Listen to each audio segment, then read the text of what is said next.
এই আশঙ্কাটাই করছিলাম আমি নিজেও।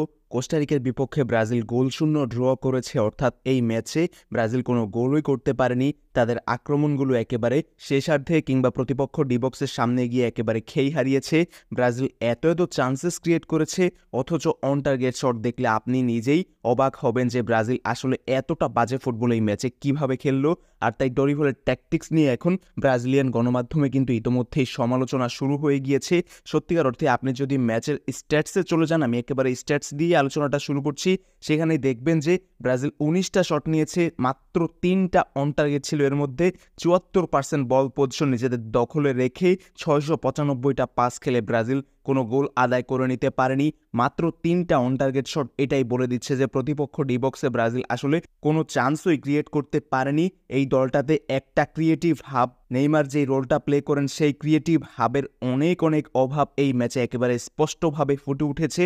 যেখানে ডরিভাল জুনিয়রের ট্যাকটিক্সে লুকাস পাকুয়েতা নেইমারের রোলটা প্লে করেছেন, তবে তিনি খুব একটা আপ টু দ্য মার্ক ছিলেন না। নেইমারের অভাবটা স্পষ্টতই এই ম্যাচে ব্রাজিল আরও একবার টের পেয়েছে। কোপা আমেরিকার আগ মুহূর্তে মেক্সিকোর বিপক্ষে ব্রাজিল যেই ম্যাচে 3-2 গোলের কষ্টার্জিত একটা জয় পেয়েছিল, সেই ম্যাচটা দেখার পরই কেন যেন আমার মনে হচ্ছিল ব্রাজিলের এই দলটা একেবারেই আপ টু দ্য মার্ক ফর্মে নেই। পরবর্তীতে ইউএসের বিপক্ষে ড্র করে আমার এই কথাটাই তারা সত্যি প্রমাণিত করেছে। কোস্টারিকার বিপক্ষে এবার গোলশূন্য ড্র সেটাই কিন্তু প্রমাণ করে দিচ্ছে যে ব্রাজিল আসলে নিজেদের উপর কতটা প্রেশারে নিয়ে ফেলছে, ইজি হয়ে খেলতে পারছে না, যে কারণে এইরকম হতশ্রী একটা পারফরমেন্স আমরা দেখেছি।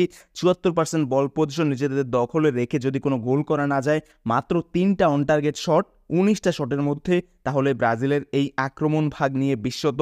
আপনি যদি আক্রমণ ভাগটা দেখেন, রাফিনা, লুকাস পাকুয়েতা, রদ্রিগো কিংবা ভিনিসিয়াস জুনিয়র পরবর্তীতে মোটামুটি সাবস্টিটিউট হিসেবে আরও 2-3 জন নেমেছেন, এদের আসলে ভাগ্য কিংবা ফর্মটা কি নিজেদের পক্ষে নেই? সত্যিকার অর্থে এই বিষয়টা সম্পর্কে আমি নিজেই একেবারে সন্দিহান। কোস্টারিকাও আসলে খুব একটা ভালো ফুটবল খেলতে পারেনি, মাত্র 2টা শট টোটাল নিতে পেরেছে 26% বল পজিশন নিয়ে, কোনো অন টার্গেট শট তাদের নেই, 248টা পাস তারা খেলেছে।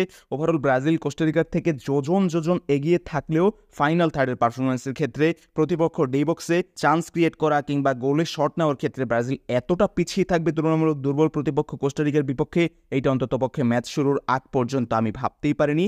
আর এমন একটা জঘন্য পারফরমেন্সের কারণে ব্রাজিলকে নিয়ে সমালোচনা হবে, এটা একেবারেই স্বাভাবিক। এখন দেখা যাক পরবর্তী ম্যাচে ব্রাজিল আসলে কেমন ফুটবল খেলে। সেখানে আসলে শক্তিশালী প্রতিপক্ষ কলম্বিয়া সম্ভবত পরবর্তী ম্যাচে ব্রাজিলের প্রতিপক্ষ।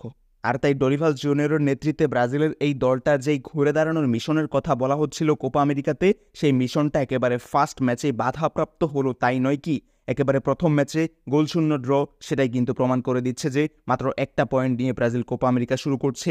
সামনের 2টা ম্যাচে অ্যাটলিস্ট একটা ম্যাচ জিততেই হবে, অন্য একটা ম্যাচ হেরে গেলে আবার প্রতিপক্ষের ম্যাচ রেজাল্টের উপর নির্ভর করতে হবে। পরবর্তী টানা 2টা ম্যাচ জয় তুলে নিলে তখনই বরঞ্চ ব্রাজিল নেক্সট রাউন্ডটা সুন্দরভাবে নিশ্চিত করবে। তবে যেই পারফরমেন্সটা ব্রাজিল সাম্প্রতিক সময়ে করছে, পরবর্তী টানা 2টা ম্যাচে জয় তুলে নেওয়া ব্রাজিলের জন্য খানিকটা কঠিনই বটে। দেখা যাক ব্রাজিল আসলে সেই টাফ টাস্কটা কমপ্লিট করতে পারে কিনা। ব্রাজিলের এই ম্যাচটা আপনারা যারা দেখেছেন, আপনারা কি ভাবছেন কমেন্ট বক্সে আপনাদের ওপিনিয়ন জানিয়ে যেতে পারেন।